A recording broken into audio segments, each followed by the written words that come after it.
interés al respecto. Creo que debían un permiso. Perfecto. No tengo ningún compromiso de interés en lo que vamos a tratar y participo gratis et amore, sine pecunia, que Muy quede bien. claro. Muchísimas La gracias. primera cuestión que los estudiantes deben aprender es qué es un médico. Y con una definición práctica que hemos elaborado Mercedes y yo, un médico es un profesional altamente cualificado. O sea que no se forma un médico en un día, que precisa formación continua de por vida.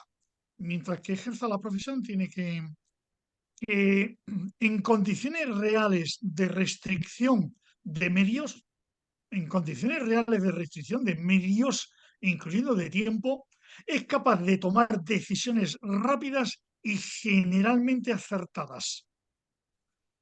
Am, Ujú. Intentar ser ese médico es imposible. Pero hay que tener en cuenta que esa es lo que queremos ser.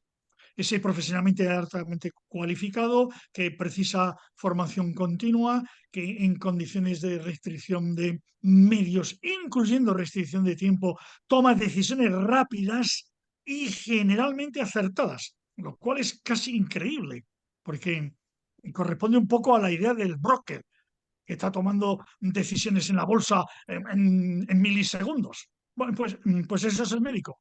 Quiero decir que un médico no puede aspirar a tener 10 horas con un paciente para tomar una decisión. Y no puede esperar a ser buen médico cuando las condiciones sean buenas. No, no, no, no. Hay una cosa que entra dentro de este mismo apartado, que es la medicina basada en lo que hay. Tú tienes que trabajar con lo que hay. Y sí, claro, hay que intentar que lo que haya sea lo necesario y suficiente, pero muchísimas veces no lo va a haber. Por ejemplo, el tiempo, generalmente el tiempo falta.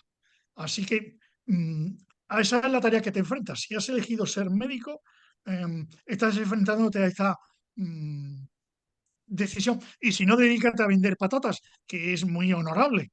Eh, Te has equivocado y vendes patatas y si vendes patatas a buen precio, a lo mejor incluso creas más salud que un mal médico. Es Yo muy creo que eso es muy interesante importante. cómo ha evolucionado esta, porque creo que a menos yo te he citado muchísimas veces, decías, la medicina es un ejercicio probabilístico para valientes. Creo que esta frase es tuya. Yo la Sí, he utilizado la tira de ocasiones, ¿no? Y esto es una sofisticación, bueno, de hecho es una evolución de la misma definición. pero el fondo es el mismo. ¿Sí? Tomas decisiones rápidas, porque es que no puedes estar, pero ni en la guardia ni en la consulta. Tú no puedes estar 10 horas con un paciente porque no puedes. Socialmente, profesionalmente, no puedes. Personalmente, em, pero tienes que acertar. Y lo cual, claro, es un arte, sí, estás manejando continuamente matemáticas. Es un ejercicio de probabilidades. El que no se dé cuenta es que no ha estudiado lo que es la situación clínica. En la situación clínica es constante el manejo de probabilidades y el teorema de Bayes. Constante. O sea que, en fin, De lo que bajo dices la se curva. deduce, de lo que dices se deduce que en condiciones ideales no seríamos casi peor médicos, es decir, que nuestra mejor capacidad se produce en condiciones reales de restricción. Sí, es decir, hablando brutalmente, yo creo que el médico, y lo ha dicho más de una vez, tiene que trabajar con una guindilla en el culo. Una guindilla en el culo. Es decir, que esté incómodo, que esté preocupado, mm, mm, que le sea difícil el ejercicio, que no le sea complaciente en el sentido de esto es rutinario. Mm, Bueno, no hay nada rutinario, es mal médico el que cree que hay algo rutinario. Por eso nosotros defendemos que el médico tenga 5.000 pacientes para que se enfrente cada día a cosas dificilísimas, que ir a pasar consulta le entre en sudores. Sí, entonces es muy buen médico. Mejora mucho su capacidad, porque además está formado para ello. El problema es que el médico no cree en sí mismo muchas veces.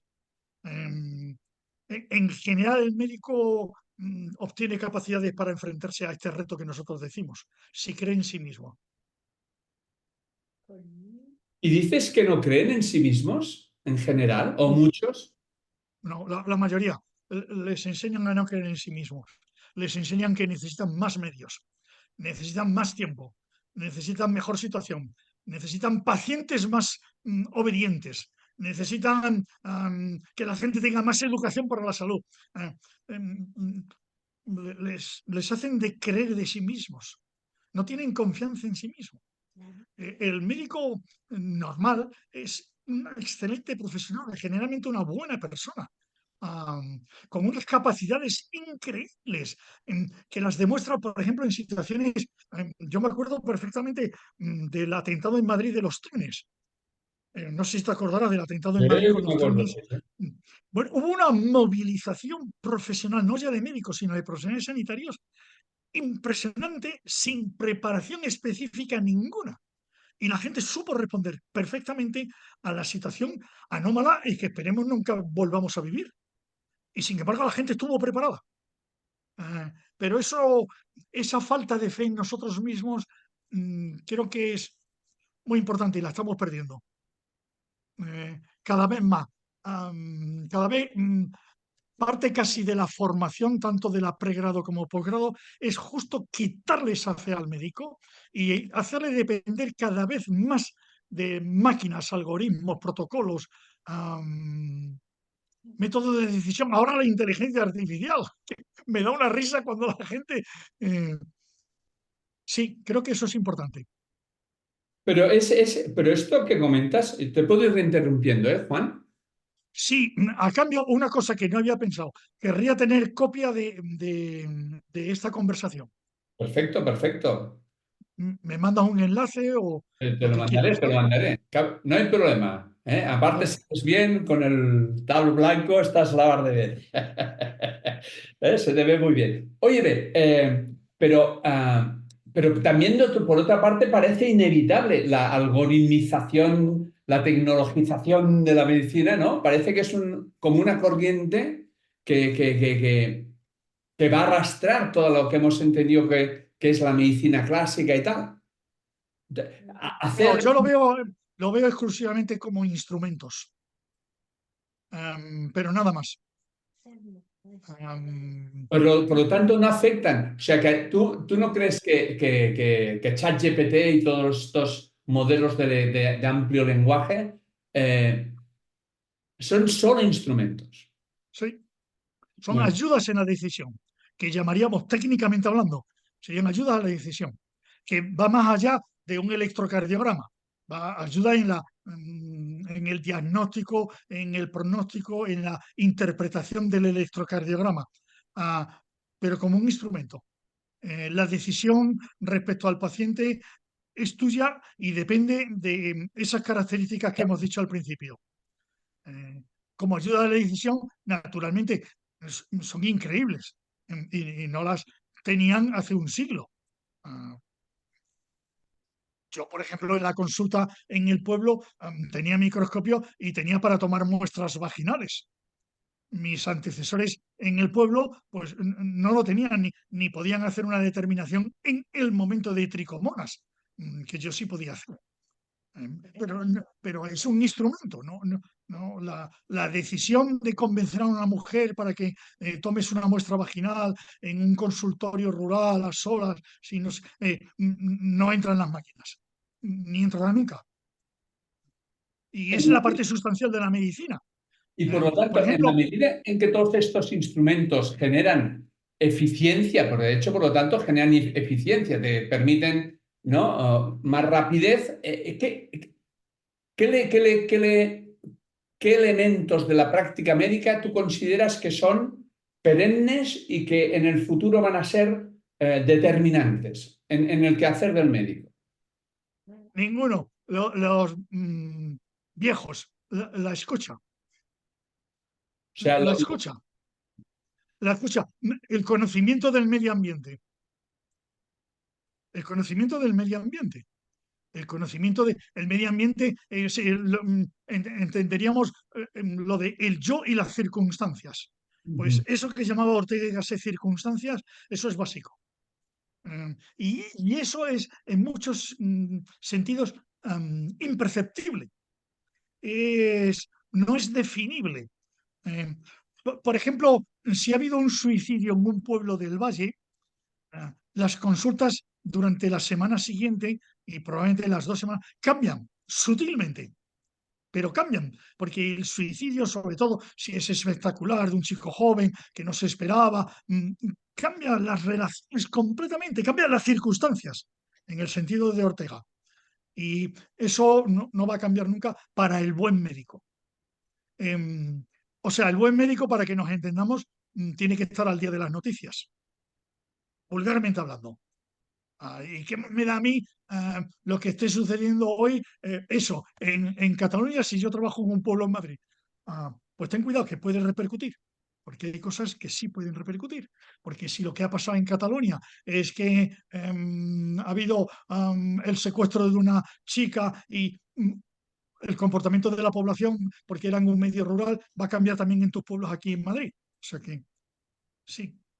Pero Yo creo que eso es lo que no va a cambiar nunca. La escucha, la capacidad de escucha y la necesidad del conocimiento de las circunstancias, de las personas y del entorno. Lo pero demás, el fonendo, por ejemplo, pues yo he utilizado un fonendo muy bueno, pero desde luego ahora empieza a haber fonendos que son increíbles, con capacidad de filtro y de interpretación del sonido. Y si te descuida, finalmente no emplearemos el fonendo. Sencillamente pondremos un aplicador en el tórax y nos lo traducirá, básicamente si quieres oír el sonido bien, y si no te lo traducirá qué es lo que se está oyendo. O sea que una figura que podríamos llamar emblemática de la medicina, casi en falso, puede desaparecer y no cambiaría nada. al... cuéntame cosas, más cosas que creas. Si no, yo... Segundo punto que yo destacaría muchísimo es el compromiso. Es decir, especialmente en atención primaria, pero en general, tú tienes un compromiso con el paciente. No puede ser lo que un paciente mío vio directamente. Y es, con una fractura acude al traumatólogo. El traumatólogo lo ve, la fractura está complicada. El traumatólogo le pregunta a la enfermera, ¿qué día no paso yo consulta? Pues no sé, el 25 de enero. Cite este paciente el 25 de enero. Delante del paciente. ¿No? El médico tiene un compromiso con el paciente. Se establece un contrato explícito o implícito por el cual tú eres responsable de ese paciente dentro de la lógica de ser responsable. Pero no puedes negarla ni evitarla. No puede ser, que lo hemos visto también, que en oncología los pacientes, los médicos se turnen con los pacientes y las enfermeras para no establecer compromiso con los pacientes. No, no, no, tú tienes un compromiso con los pacientes, tú tienes que vibrar con el dolor del paciente, tú tienes que sentir que es algo tuyo. Ese compromiso es muy importante. En atención primaria, en nuestra opinión, también en la de Mercedes, en la práctica es un compromiso de por vida. O Pero, sea, por tú no ejemplo, puedes estar. como el caso que has comentado del traumatólogo y del oncólogo parece muy, hostia, muy llamativos, pero la gran mayoría de cupos de atención primaria, si tú pides hora para tu médico, te van a dar en 10 15 días. Esto Es también que eso no es es una atención forma de no primaria. compromiso. No, no, Carlos, eso no es atención primaria. Si tu médico tarda más de 24 horas en verte, no está ejerciendo de médico de atención primaria. Es falso, eso no es atención primaria. Eso es otra cosa, lo que quieran llamar. Atención primaria no. Una y dos, tú tienes que tener un cupo definido, ¿eh? Tú tienes que tener un cupo definido y en principio de por vida. Todos entendemos. Yo ejercí en el medio urbano 20 años y cuando los hijos se fueron de casa y yo quería ser médico rural, pues me fui y dejé la consulta. O sea que mi compromiso no fue de verdad de por vida. Duró solo 20 años. Y aquí en el pueblo duró solo otros 10 o 12. O sea que nos entendemos. Pero en principio tu compromiso es de por vida. Tú no puedes llegar a una consulta, y irte a otra consulta dentro de 2 semanas. Y dentro de otras 2 semanas, y dentro. Porque dicen, así son ojos distintos. ¿No? ¿No? Tú tienes que La tener un ventaja compromiso. de este compromiso que en el fondo liga con el tema de la longitudinalidad, todo este, ¿no? Entonces, ¿cuál es la ventaja para... No, el compromiso no es solo longitudinalidad, porque en último término lo puede establecer durante el periodo de tratamiento el traumatólogo. El compromiso es el cumplimiento hasta el final de tus obligaciones como médico respecto a un paciente. Eh, por ejemplo, vemos muy mal que el paciente de urgencias que se ingrese no vuelva a tener ningún contacto con el médico que le ha ingresado. En cierta manera, el médico que ingresa al paciente en el hospital debería tener un cierto seguimiento del paciente ingresado, de manera que el paciente tuviera una referencia del médico primero que decidió meterle en la cascada de ingresarlo, porque esa cascada puede tener derivadas mortales. Por haber ingresado, el paciente se ha pillado una infección hospitalaria que le retiene allí un año. Pues el que le mandó ingresar debe estar al tanto, debe visitarle, debe explicar, independientemente de que los lleven los de infecciosos o los lleven de medicina interna o cardiología o quien sea. El compromiso es una responsabilidad en el seguimiento, no tiene que ver con longitudinalidad. También, pero También, sirve pero no para solo. cualquier, no, eso es, sirve para cualquier médico. El compromiso tiene que ver con ese trabajo a largo plazo, con ese, luego lo trataremos, con esa responsabilidad. O sea, tú cuando el estudiante tiene que aprender que cuando toma contacto con un paciente, acepta unas responsabilidades. Y eso va implícito. Tú no eres una máquina ni debes serlo. Tú tienes unas responsabilidades que van más allá del acto clínico. En, ¿En qué en algunos sentido? casos, que no es si te he visto, no me acuerdo. No, no, te he visto y me acuerdo. Te he visto y recuerdo. Te he visto y confraternicé contigo. Te he visto y he aprendido de ti. Porque aprendemos con todos los pacientes. Hasta que te jubilas, cada paciente te enseña. Te he visto y cuenta conmigo. Yo estoy a tu lado. Yo, a lo mejor te tienes que morir. Quiere decir que lo único que voy a hacer es estar a tu lado mientras. Pero es un compromiso profesional en el que yo no te voy a abandonar. Y si te voy a abandonar es porque me pegan un tiro. Lo que estamos viendo ahora en Israel lo estamos viendo muy bien. ¿Eh? En los hospitales en Israel los profesionales están siendo excepcionales profesionales. Han adquirido un compromiso con los pacientes y les van a pegar un tiro, los van a matar. Sí, pero es que yo tengo un compromiso con los pacientes, no me puedo ir. Ese es buen ejemplo. ¿Eh? Ese sería el segundo punto. Ese es muy duro, porque todo lo que estoy diciendo es muy duro. Porque finalmente, si el estudiante lo piensa bien, dice, yo me he equivocado de carrera, yo me dedico a los astros, yo me dedico a la biología, yo me dedico a la química. Pero y te dice, no, es que yo no soy cura. No, no, es que esto es mucho más que cura, tío. Es que no te has enterado. Es que esto es mucho más que cura. Tú estás eligiendo una profesión que si lo piensas bien, no la elegirías nunca. Estás un poco... Me gusta mucho esta frase. Si te lo piensas bien, no, no la elegirías nunca. Ah, No, claro. este compromiso, Juan, supongo que hay más temas, ¿eh? Tampoco te quiero robar toda la tarde, pero ¿cuál es el límite de este compromiso? Tú dices, va más allá de lo estrictamente clínico, pero ¿hasta dónde llega? Porque a veces, más, yo he sido médico de pueblo durante 25 años, del mismo pueblo, ¿no? Entonces, hostia, llega un momento en que te planteas cuál es el límite de tu relación. Porque tú, como médico, puedes influir en muchas facetas que directa o indirectamente tienen que ver con el bienestar de la persona, ¿no? Entonces te planteas, ¿esto cuál es el límite de mi compromiso? Ya, yo creo que el límite se ve muy bien cuando, por ejemplo, yo creo que la mayoría de la gente se niega a hacerse responsable de familiares y amigos. Yo, familiar y amigo, naturalmente un catarro, faltaría más. Mis hijos no han ido por catarro nunca a ninguna consulta. Ah, pero cuando han tenido una neumonía, pues desde luego ha sido otro el que lo ha tratado.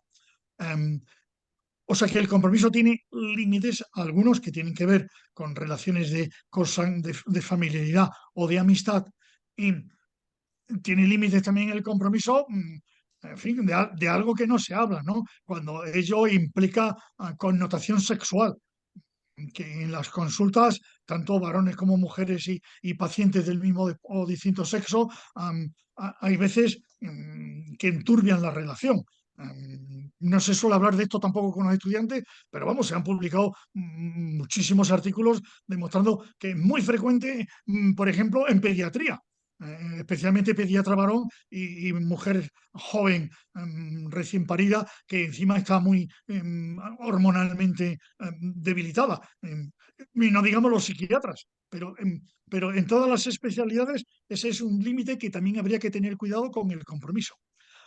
Luego sí, luego prácticamente tú lo estás planteando. Hay un límite que es vital. Quiere decir que como persona tú necesitas un ambiente propio, íntimo, tuyo, en el que tú puedas soltar tacos o puedas tomarte 3 cervezas seguidas, porque estás en casa y porque estás con tus amigotes. Y ahí no entran los pacientes. No hay más que hablar y se entiende. No, pero en general yo creo que como sociedad se entienden bastante bien los límites. Muy pocos pacientes pasan los límites. Quiero decir que es una cuestión cultural en el que la gente sabe dónde tenemos que estar y está, en general.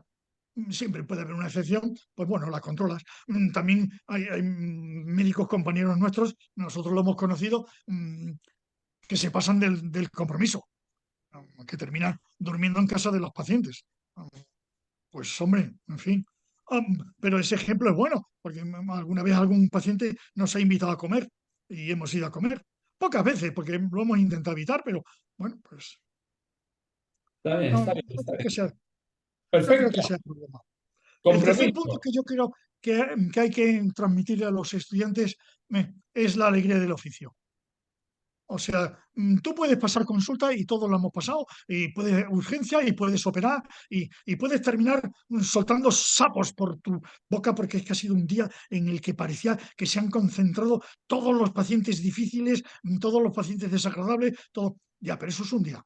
Tú, lo que no puede ser es que para ir a trabajar tengas que tomar un tranquilizante. O salgas y termines pensando que el trabajo es un tiempo en el que no vives, que se vive al salir del trabajo, que se vive el fin de semana, o que se vive por la tarde cuando vas al golf, o que se vive cuando te jubiles, o se vive cuando estás de vacaciones. No, no.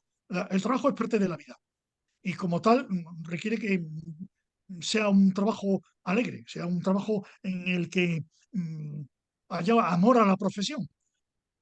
El estudiante tiene que saber que el trabajo, aun con su dureza, es precioso y tiene que saberlo disfrutar. Hay que enseñarles trucos para cuando viene un paciente desagradable, que los hemos tenido todos, y no uno, sino varios.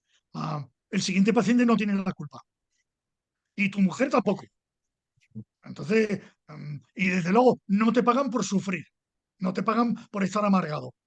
Y además, si eres un amargado, es que terminas amargado a los compañeros. O sea que incluso hay que evitar los compañeros amargados, hay que ayudar a que no se amarguen por propio egoísmo.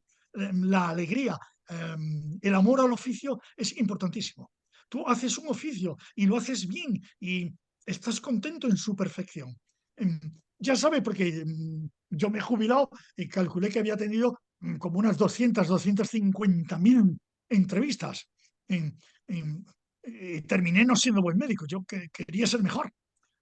Bueno, bien, ese afán de perfección a mí me ha mantenido queriendo aprender y hacerlo mejor de continuo, pero no me ha vuelto un pesimista amargado de vaya mierda de trabajo que tengo. No, no, tengo un trabajo ultra precioso, produzco un bien increíble, eh, me satisface la mayoría de las consultas o por el reto clínico que es o por... Pero pero tal como lo planteas, esta alegría, esta joya ante el ejercicio de la medicina es un trabajo interior, ¿no? sí, O sea que sí. mucha gente dice, bueno, cuida mucho el equipo, cuida mucho el entorno, cuida mucho tal. Es decir, como si el locus de control estuviera fuera para generarte esta alegría.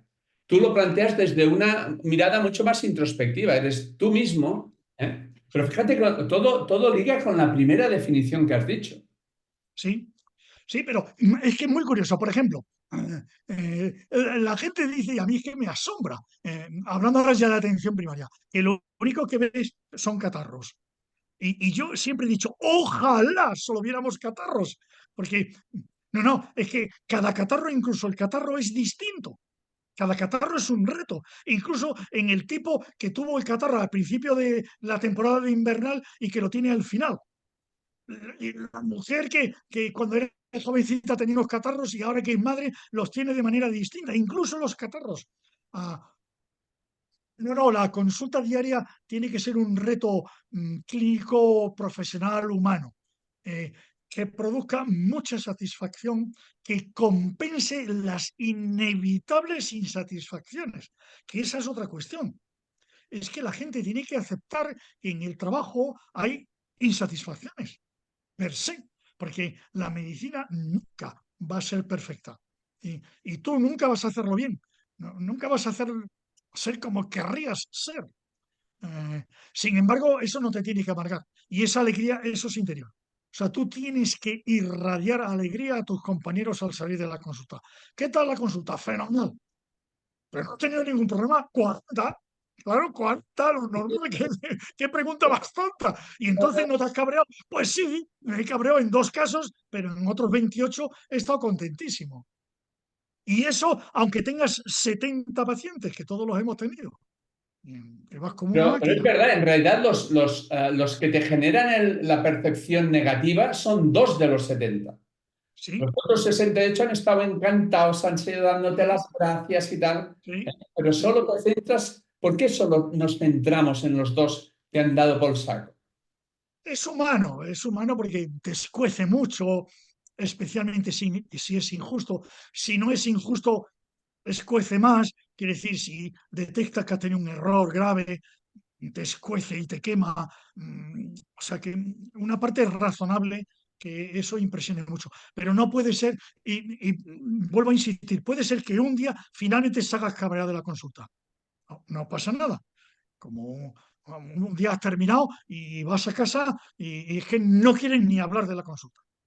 Ya, pero eso es un día.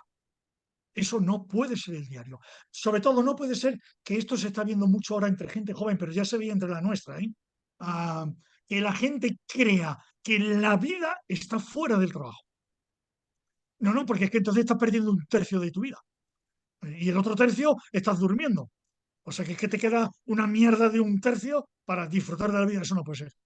No puede ser que estés esperando a disfrutar de la vida cuando te jubiles. Porque además te puedes morir a jubilarte, que eso ya hemos visto más de un caso. O sea que no puede ser. No puede ser que tú estés esperando a por la tarde vivir. Y además hay gente que lo dice así, ¿eh? Esto No. tiene que ver, por lo tanto, con mantener una actitud curiosa. Si tú tienes 50 gripes, lo que te saca del tedio y el mal rollo es la curiosidad, ¿no? Entiendo, de ver que cada gripe tiene su singularidad que la hace interesante, ¿no? Claro. Pero eso Sí. requiere bueno, vamos a decir, un interés en el ser humano que tienes delante, ¿no? Bueno, requiere el primer punto de conocer las circunstancias. Las circunstancias de cada paciente son totalmente distintas. Es que no tienen nada. Y cambian, pero cambian totalmente con el tiempo. O sea, yo tuve COVID y me he quedado con una fibrosis pulmonar. Am, Mis gripes antiguas no tenían ninguna importancia. A mis gripes ahora me pueden matar con mucha facilidad. ¿Cómo debe ser lo mismo cuando me vea mi médica ahora con verme hace 4 años? Es que no puede ser lo mismo, es que es completamente distinto. Y sí, la curiosidad la tienes que mantener, ¿eh? Esa alegría se mantiene, ¿sabes con qué mucho? Con las anotaciones en un cuaderno o en el teléfono, donde sea, con las dudas que te surgen en la consulta. Son constantes. Por ejemplo, yo siempre me he preguntado, y no lo he estudiado científicamente nunca, ¿en qué se diferencian los lunes de los viernes en la consulta? Claro, es muy bonito, ¿eh? ¿En qué se diferencia pasar consulta un lunes a pasar consulta un viernes? De ti y de la consulta. Claro. No lo he hecho el estudio nunca, ¿eh? Pero siempre me lo he preguntado. Entonces, es constante hacerte preguntas. Si tienes un papel en el que apuntar, un cuadernito o el teléfono, un blog de notas, constantemente te surgen dudas constantemente. Hay Perfecto. también dudas diagnósticas, tú lo sabes, ¿no? Esa mancha que vi tiene mala pinta, ¿qué será? Sí, sí, pero también hay dudas organizativas ahí. Muy Ese bien. es el tercer punto. El cuarto punto, que creo que Cuarto. es importante, sí, que tienen que aprender los ¿Cuántos estudiantes. puntos tienes, Juan? 10. Me Pues, pediste 10. Yo soy vale, vale. muy... Pues lo digo para gestionar el tiempo, que no te quiero robar toda la tarde. No, no, pero tú me pediste 10. Yo en eso soy alemán, ¿eh? Y si hubieras Muy pedido bien. 11, 11. Venga, pues cuarto punto. El cuarto punto es el de los errores. Muy bien. El estudiante tiene que estar preparado para reconocer los errores, primero. Eso es muy importante. Nos vamos a equivocar. Bueno, tuvimos un seminario una vez sobre errores que titulamos Errores y fantasías de errores, porque el estudiante tiene que saber que tenemos fantasías de errores. La fantasía de error, que eso te habrá pasado a ti, es el paciente que ves ahora en la consulta, fiebre tal, no, eso parece gripe, venga dentro de una semana si está peor. Y cuando por la noche te despiertas, ¡pa! Pero si ese hombre lo he visto ya 4 veces en este mes con fiebre y con cuadros de gripe. Este hombre va a tener tuberculosis, va a tener ¡buf! Y una fantasía, porque a la mañana te levantas, coges el teléfono, le llamas y el hombre lo que tiene es gripe y no pasa nada, pues que ha tenido 4 catarros de gripe, pero entonces son errores y fantasías de errores. Eso tiene que aprenderlo. Primero es reconocer los errores. Porque claro, si reconoces el error te enseña lo de Toyota y compañía, los de coches Ah, japoneses, que decían que un error es un tesoro. Claro, si tú encuentras un error y lo reconoces, es un tesoro porque mejoras todo. Así que hay que enseñarle a detectar errores. Errores son cosas que no querrías que hubieran sucedido y que podrían haberse evitado. Porque si no se pueden evitar, no es un error. Quiere decir que si el paciente conforme sale de la consulta le cae un rayo, o le ha caído un rayo, eso no es un error tuyo, mala suerte. Yo, pues si lo hubiese retenido y hubiéramos estado hablando 5 minutos más, no, eso es una fantasía. Entonces, primero reconocerlo. Lo segundo es explicarlo, entenderlo. ¿Qué fue lo que pasó? Fui muy deprisa, es un caso para el que no tengo formación. mm, Era imposible diagnosticarlo o pensar que este tratamiento iba a pasar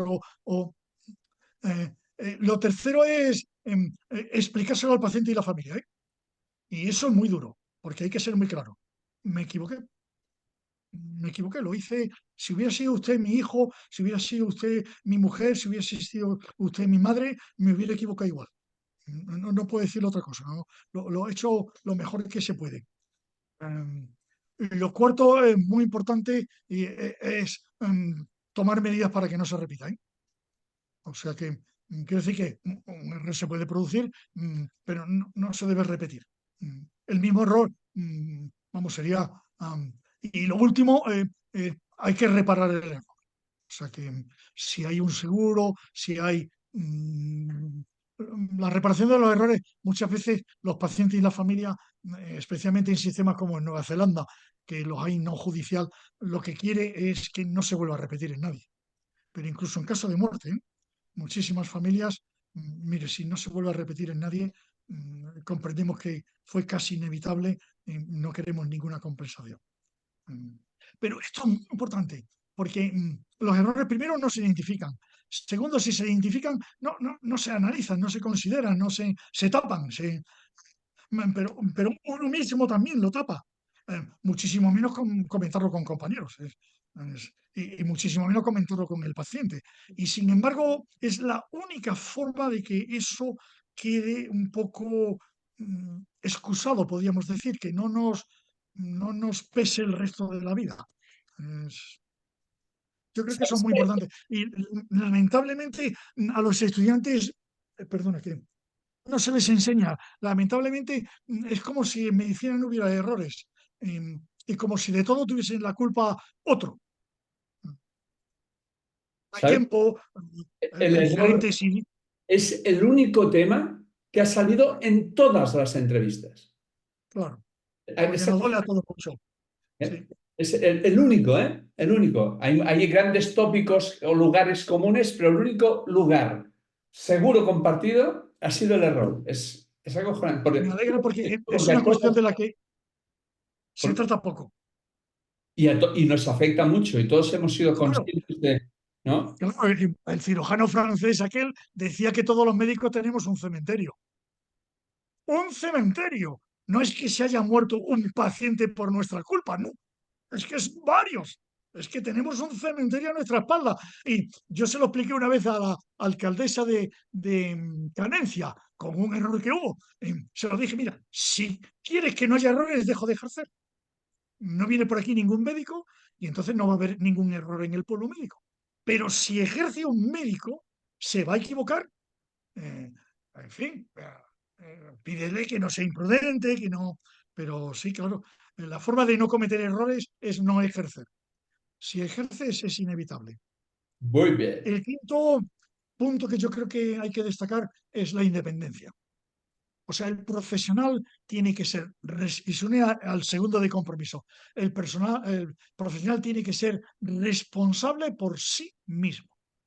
Eso de lo pone el protocolo, lo ha dicho la gerencia, el algoritmo, no, no, eso no sirve. Por ejemplo, y este es un ejemplo duro, ¿eh?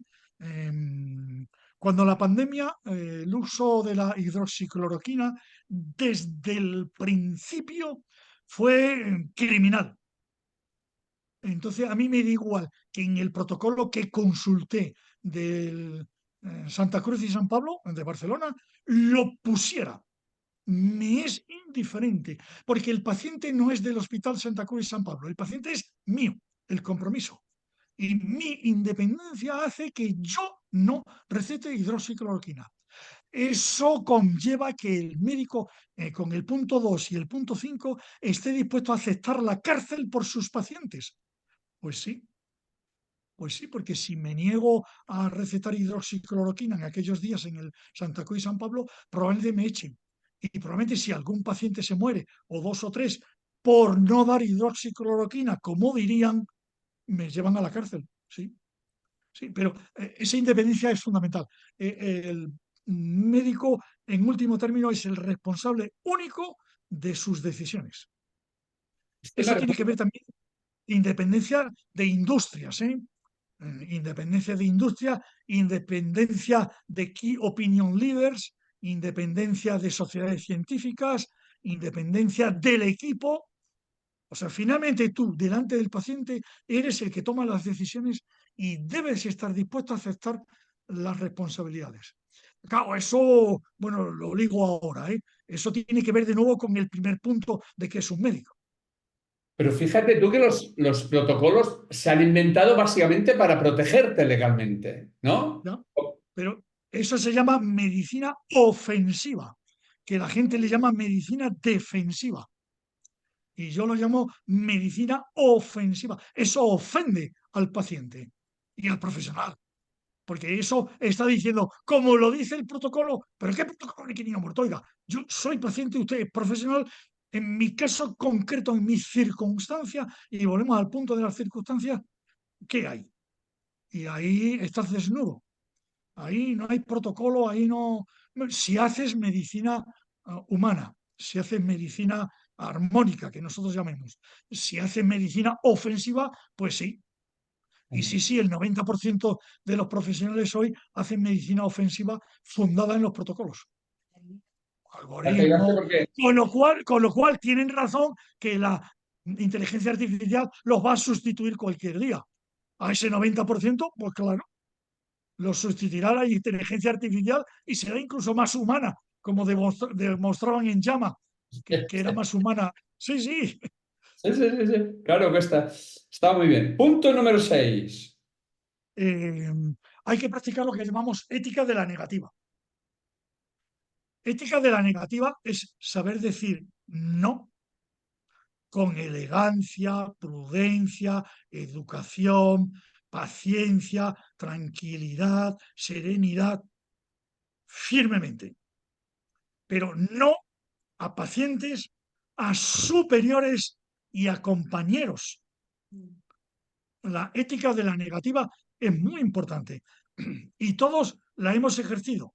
Todos hemos dicho alguna vez sí, pero es la última vez. porque eso lo hemos hecho todo. Mire, quiero que me haga un análisis completo. ¿Por qué? No, porque a mi vecina se lo hicieron y vieron que tenía un cáncer. Mire, eso no tiene ningún fundamento científico. Pero como nos conocemos poco, hoy se lo voy a pedir. Después usted decide si quiere estar conmigo de médico, en que no hago estas cosas, o va con otros médicos que hacen lo que usted pide. Eso también es ética de la negativa, ¿eh? Es decir, hoy sí, pero mañana no. Naturalmente, si esa señora viene con su primo, el primo ese de Zumosol, de 122 kilos, y me pide el análisis completo, pues también a lo mejor la ética negativa me lleva a decirle que sí, pero nos entendemos. Sí, sí, La sí, ética sí. de la negativa es saber decir no ante pretensiones sin fundamento, sin ética, en fin, injustas, que perjudican a terceros. La ética de la negativa es muy importante, pero hay que ejercerla también con los superiores, ¿eh? Esto te iba a decir, porque tú normalmente la pensamos en, y ha salido en diversas entrevistas, pero siempre aplicada o generalmente a pacientes que te hacen demandas que tú crees que no son adecuadas. Pero tú dices a superiores y a compañeros también. Claro, por ejemplo, los superiores me mandan el protocolo nuevo de osteoporosis. El primer día lo cumplo, ¿eh? Ahora el fin de semana le dedico 4 horas. Y el lunes sale una nota, el protocolo que me han mandado no cita, va contra las pruebas, y mientras no se modifique, no lo cumpliré. Recibo un saludo afectuoso y no lo cumplo. Claro, los compañeros, como tú no lo cumples, no reciben incentivos.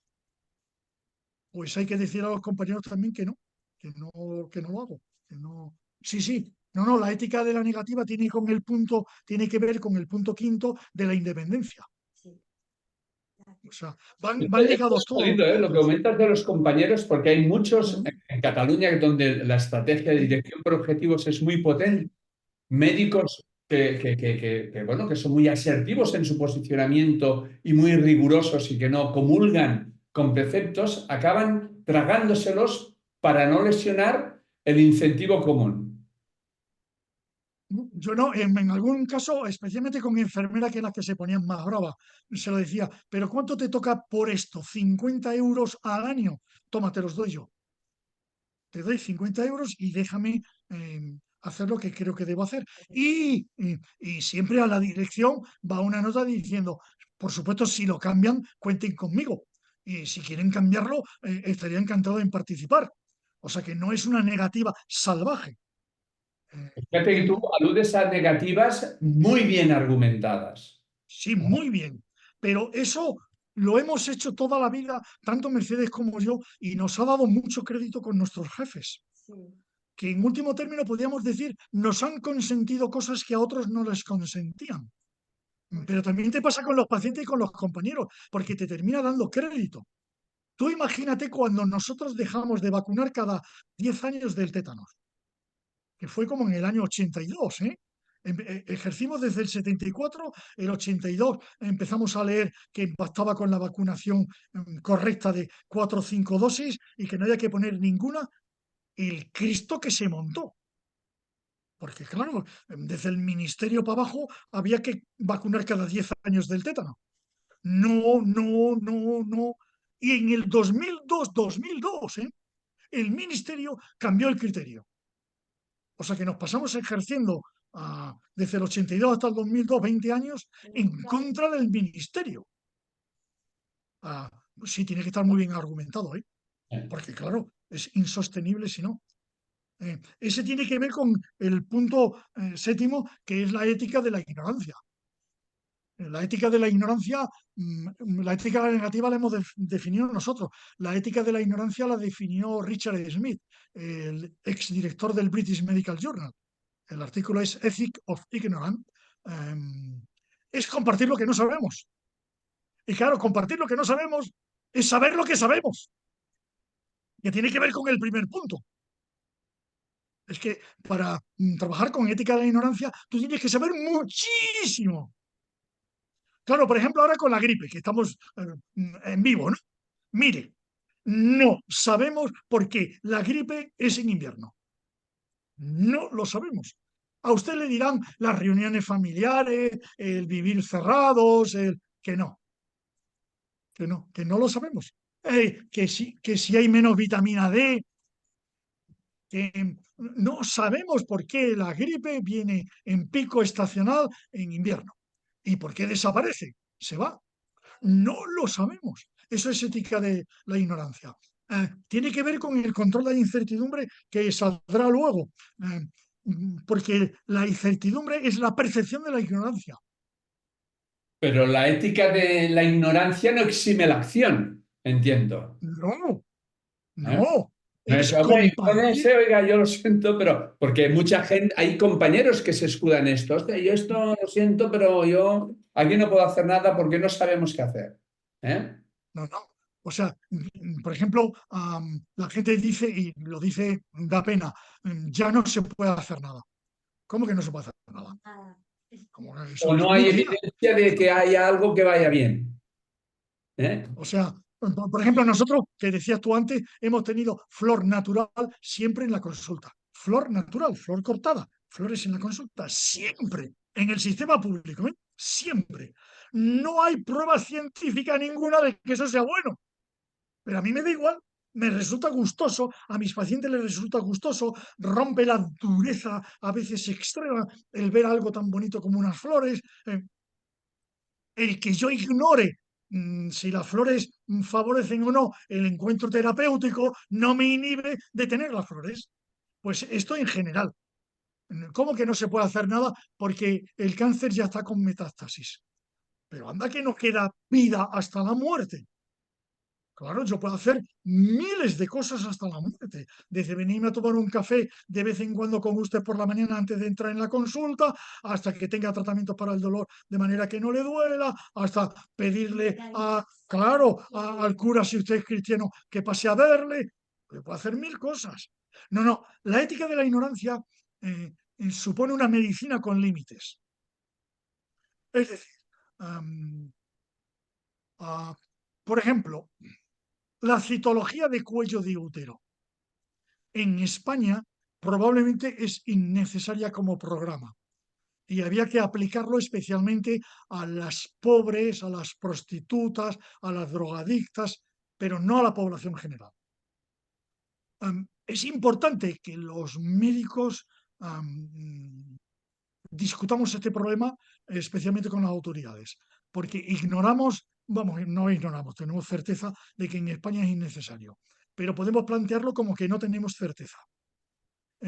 Así que no, la ética de la ignorancia no conlleva, no conlleva inacción, no, conlleva poner límites a la medicina.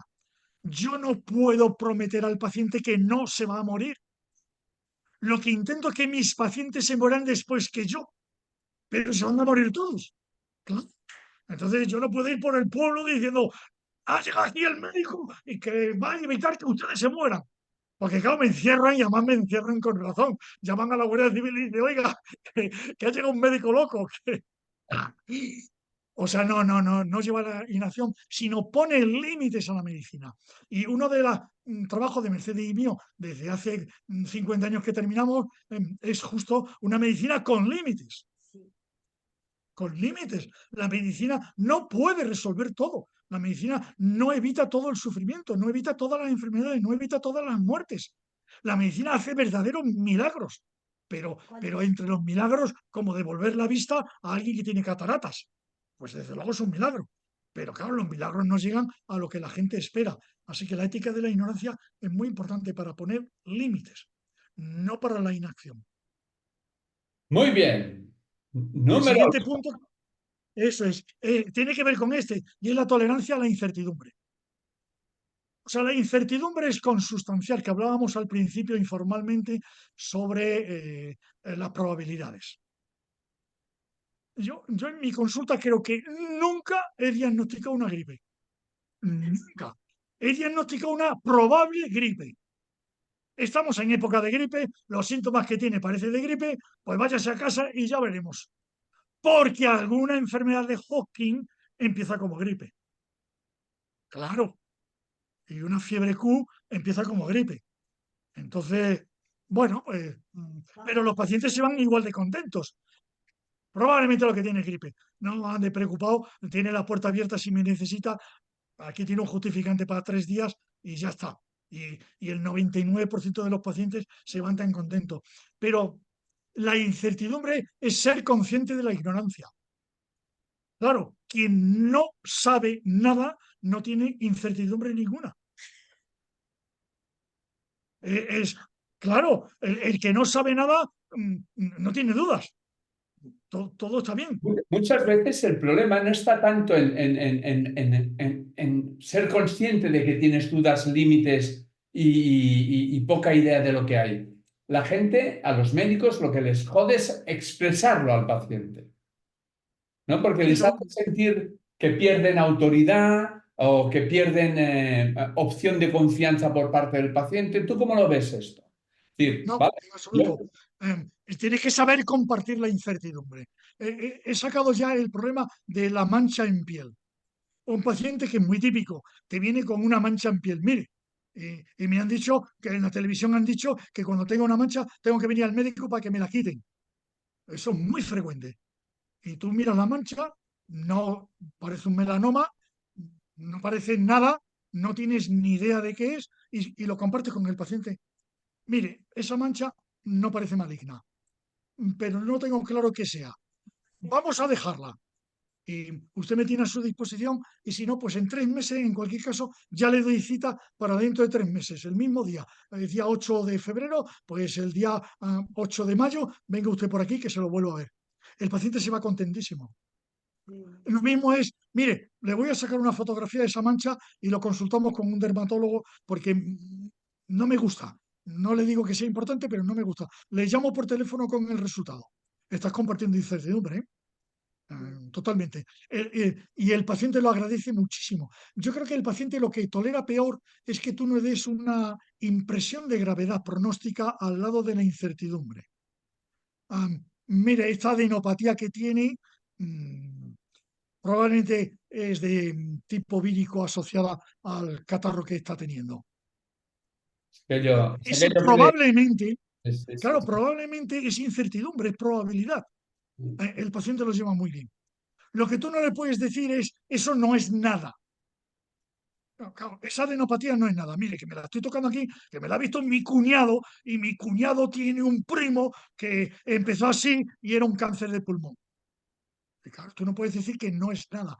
Pero si tú lo compartes honradamente con el paciente, lo mismo en urgencias, lo mismo en cualquier sitio, en especialidades focales, en atención primaria, el caso es compartir tu ignorancia con el paciente, esa Fíjate tú, incertidumbre. a mí siempre me ha llamado la atención que hay colegas que, hostia, que lo diagnostican todo. Sí, ¿Eh? sí, sí, sí, Hostia sí, puta, sí, yo no diagnostico nada, ¿no? Y entonces, bueno, claro, es verdad que la mayoría de diagnósticos que hacen son eufemismos, ¿no? claro, Hostia, pero son sí, capaces de, ¿no? Entonces, ¿por qué lo hacen? Porque no toleran la incertidumbre, por, sí, sí, ellos no tienen la incertidumbre y han acostumbrado a sus pacientes a ello. Por ejemplo, es muy duro que a una mujer, que es típico mujer, pero también en varones, le duela las cervicales que llaman. Y tú le digas, pues mire, no sabemos por qué duelen las cervicales. Le dirán que son los huesos y las cervicales, pero no lo sabemos, como la lumbalgia. Pero es que no sabemos por qué la produce la lumbalgia. Pero si me hicieran un ataque, pues mira, si le hicieran un ataque casi seguro que tiene alguna lesión, pero no tiene que ver probablemente la lesión nada con su dolor. Y si le pedimos la ataque y hay una lesión, le pueden operar y por operarle le pueden dejar en la silla de ruedas. Así que vamos a quedarnos con la duda, salvo que, y tú se lo explicas, que eso también tranquiliza mucho la incertidumbre, el manejar los síntomas de alarma. La típica chiquilla que tiene dolor abdominal, que no tienes ni idea.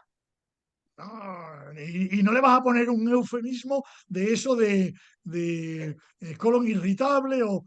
Mire, no sé lo que tiene la chiquilla. Si se presentase fiebre, vómito de sangre, estreñimiento persistente, dolor agudo que se le ponga la tripa en tabla, vengan a verme, llámenme de inmediato. Eso también tranquiliza mucho. O sea que tú compartes la incertidumbre con el paciente, eh, das alguna nota respecto al pronóstico y abres la puerta a las complicaciones, a los signos de alarma y a la reconsulta. Eso te permite, pero muy bien, manejar la incertidumbre. Por cierto, eso es clave en todo tipo de médico, ¿eh? Y la mayoría de los médicos terminan sin saberlo. Sí. Y los estudiantes no digamos. El noveno punto sería que tiene que ver con el primero, es el control del tiempo. O sea, si un médico no sabe controlar los tiempos, no es médico. No es médico. No está ejerciendo otra profesión. El médico tiene que controlar los tiempos. Nosotros lo hemos explicado mucho en la consulta sagrada. La consulta sagrada de alto contenido emocional, en el que un paciente llora o pide eutanasia o se despide porque va a un asilo, esas consultas de altísimo contenido emocional. El paciente tiene que sentir que el reloj se ha parado, que tú tienes una devoción exclusiva con él que dura eternamente. Pero es falso. La consulta la estás midiendo y al cabo de unos minutos, 10 minutos, 15 minutos, la consulta ha terminado. Pero en esos minutos el paciente ha tenido la sensación de un tiempo expandido. Y eso tiene que saberlo hacer el médico. Y si no lo sabe hacer, no es buen médico, ni es médico. El control del tiempo es esencial. Y todos entendemos que alguna consulta se te vaya de tiempo y que algún día cierren el consultorio y te dejen a ti la llave porque si no te matan. El celador o la limpiadora. Quédate con la llave porque es que si no te voy a matar. Y te quedas con la llave y cierras tú. Pero eso es un día al año. ¿Por qué Nada. es importante la gestión del tiempo? El mantener, el saber parametrizar bien el tiempo que vas a dedicar y el tiempo que dispones. ¿Por un tema de disciplina profesional o por un tema de respeto al tiempo del paciente que viene después que no tiene por qué pagar tu espera? Tiene que ver especialmente con que el tiempo es el bien más preciado del médico. Lo más caro de nuestra atención es nuestro tiempo. Más caro que TAC, más caro que medicamentos, más caro que cualquier cosa, porque del tiempo depende todo lo demás. Si tú has manejado bien el tiempo, las decisiones que tomas son, podríamos, sensatas. Si tú no manejas bien el tiempo, empiezas a tomar decisiones insensatas. Así que el tiempo es clave. Sí, también por el respeto al tiempo del paciente no presente. Pero el control del tiempo es esencial y no puedes aspirar a tener tiempo infinito. Tenemos un capítulo que se llama así, como tú has citado, gestión del tiempo. Lo Oye, pero puedes encontrar en YouTube. está muy bien, porque es muy contraintuitivo, lo que dices tú. Tú dices, en el fondo, en diversas ocasiones, y tú has dicho, esto tiene que ver con el primer punto. Es decir, el mejor médico es el que trabaja bajo tensión. Es Sí, decir, que un acotamiento del tiempo favorece una eficiencia, por supuesto, y una efectividad, ¿no? sí. Y una cierta tensión, un cierto guindilla en el culo, un cierto que yo no tengo aquí 10 horas para cada paciente, ni debo tenerlas, ni debo tenerlas. Pero entonces muchos dirán, hostia, pero entonces yo, doctor Gervás, acabaré hecho polvo al final de la consulta cada día y acabaré destrozado. Y tú seguramente dirías, no, no, es al revés. ¿No? Cuando gestionas bien el tiempo, pues lo tienes todo mucho más ordenado y por lo tanto te dosificas mejor Sí, ¿no? Las emociones, las sí. concentraciones, etcétera, ¿no? Sí, mejorar el tiempo es que si yo llego a la consulta ahora en epidemia de gripe y creo que una vez en mi vida tuve 70, naturalmente los pacientes, buenos días, mire, ha visto cómo estamos, tengo 70. Por favor, hoy, si es posible, solo una cuestión. Y ya está. Y ese día trabajas solo sobre un problema. Y los pacientes lo entienden perfectamente, ¿eh? No, no se preocupe, no se preocupe, ya vuelvo otro día, ni siquiera, no tiene importancia ninguna. Igualmente, O sea que, pensaba volver, ¿no? claro, claro, pero los pacientes ayudan a manejar el tiempo si tú sabes manejarlo en tiempo. Hostia, puta madre, puta Y ya el madre. último punto que Es tiene que ver muy, con, está muy bien esto, ¿eh? Está bueno, y ya el último punto que tiene que ver con todas las anteriores perfecto. y resumen, es el de practicar una medicina con límites. Tú tienes que practicar una medicina que nosotros llamamos armónica, y puedes leer el artículo que se titula así, Juan Gerba, Mercedes Pérez Fernández, Medicina Armónica. Tú tienes que practicar una medicina sensata, una medicina con límite en la que también tengas compasión contigo mismo, ¿eh? O sea, nuestro ejercicio es muy duro. Quiero decir, hemos hablado de los errores, del control del tiempo, de pacientes difíciles, es muy duro. Tienes que tener compasión de los pacientes, de tus compañeros y de ti mismo. No te tiene que dar vergüenza tener ternura con tus pacientes. Tienes que ser tierno, tienes que tener piedad. Pero estoy empleando palabras con definiciones más bien budistas. Compasión, piedad, ternura, de esa medicina con límites. Tú no eres omnipotente, tú no eres Dios, tú eres un simple vulgar con una cierta formación que te permite una labor preciosa, pero tú llegas hasta cierto punto. Tus pacientes están como mucho contigo, ¿cuánto? ¿10 minutos? ¿Media hora al día una vez? Pero luego tienen sus vidas, tienen su esposo, tienen su mujer, tienen su trabajo, tienen sus vecinos, los abuelos, y tú eres sencillamente allí alguien que está muy poquito. Y no te puedes considerar omnipotente, ¿no? No, y la medicina tiene mucha ignorancia, tiene mucha incapacidad, la gente tiene que rodar un poco por sí misma. Y el paciente, si finalmente decide fumar, yo le compro el paquete, que lo he hecho con algún paciente que se estaba muriendo por cáncer de pulmón y seguía fumando. ¿Qué cojones? El paquete se lo llevo yo. Faltaría más. Usted ejerce un vicio que yo no comparto y que creo que es una barbaridad, pero si lo ha elegido, cocaína no se la voy a traer, porque claro, no voy a entrar yo en el circuito. A meterle. Claro, eso es, no voy a entrar en el circuito yo de la coca, pero mm, eso es una medicina con límites, ¿eh? Es Ya. muy importante porque hemos perdido totalmente la sensación.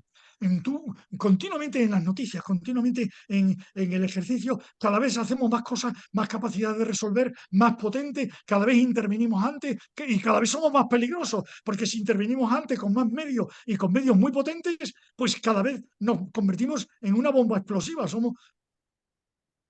Hay que intentar no ser peligrosos.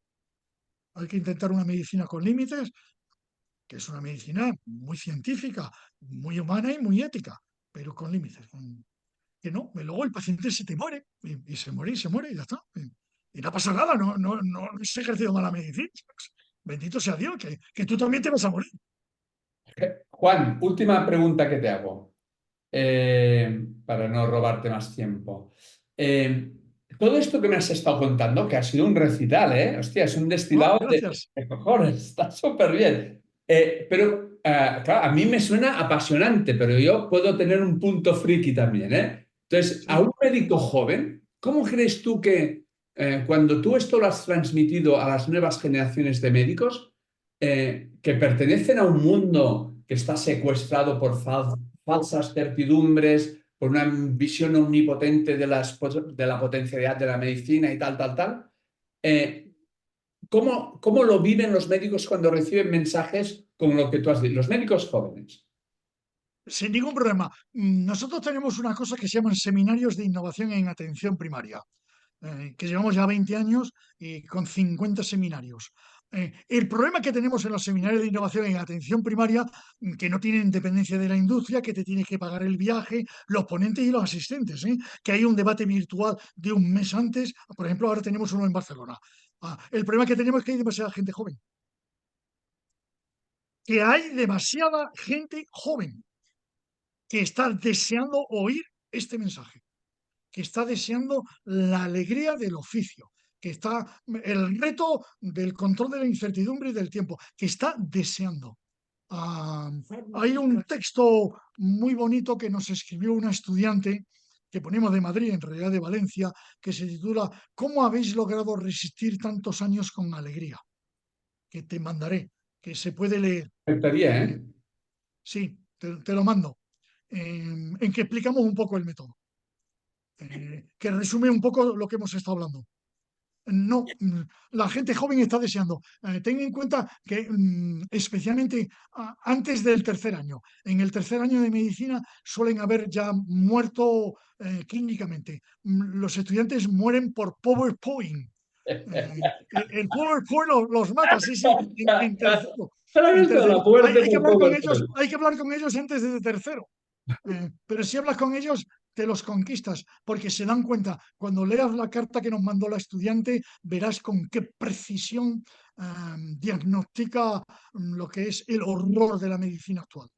Oye, Es fíjate que es durísimo, muy porque interesante cómo todo se aguanta entre la tensión entre el punto uno y el sí. punto de la alegría. Sí, Bueno, te he dedicado, aunque ahora haya sido una hora, te he dedicado unas cuantas horas a prepararlo, ¿eh?